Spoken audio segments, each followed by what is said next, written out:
Bien qu'allié à l'OTAN, le fossé qui sépare Washington et Ankara paraît se creuser un peu plus. Les États-Unis semblent faire tout leur possible pour infléchir la volonté de la Turquie d'acquérir le système de défense antiaérienne russe S-400.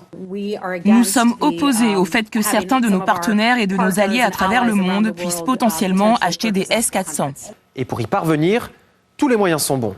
La Turquie, dont les entreprises exportatrices disposaient jusqu'à présent de conditions préférentielles pour accéder au marché américain, vient de perdre ce statut. L'été dernier déjà, Donald Trump avait montré les dégâts que pouvaient occasionner des sanctions économiques.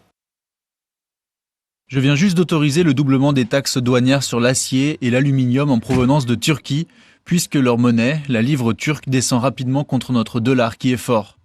La taxe sur l'aluminium sera désormais de 20% et celle sur l'acier de 50%. Nos relations avec la Turquie ne sont pas bonnes en ce moment. L'économie de la Turquie avait alors été durement touchée. La valeur de sa monnaie avait par exemple fondu en l'espace de quelques jours. Mais le problème, c'est que le président turc y tient à ses S-400. Et il se montre intraitable, le contrat sera bel et bien honoré. Ce qui concerne les S-400, l'affaire est conclue. Il est hors de question de faire marche arrière. Et peut-être qu'après les S-400, nous passerons aux S-500. Du coup, le département d'État menace de remettre en cause la livraison de son avion militaire de dernière génération, le F-35, alors que depuis 2002, Ankara a déjà participé à hauteur de 1,25 milliard de dollars à son développement. Nous avons clairement averti la Turquie qu'une éventuelle acquisition de S-400 entraînerait une réévaluation de la participation d'Ankara au programme du F-35 et mettrait en péril les futures livraisons d'armes à la Turquie.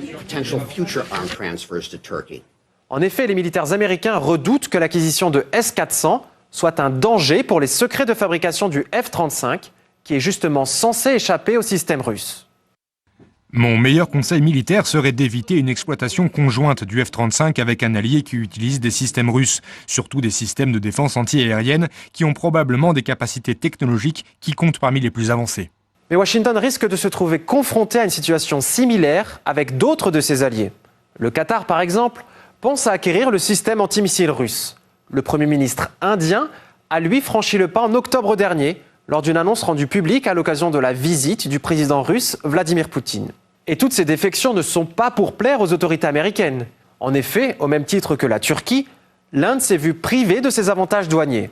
Voilà ce qu'il en coûte d'aller voir ailleurs.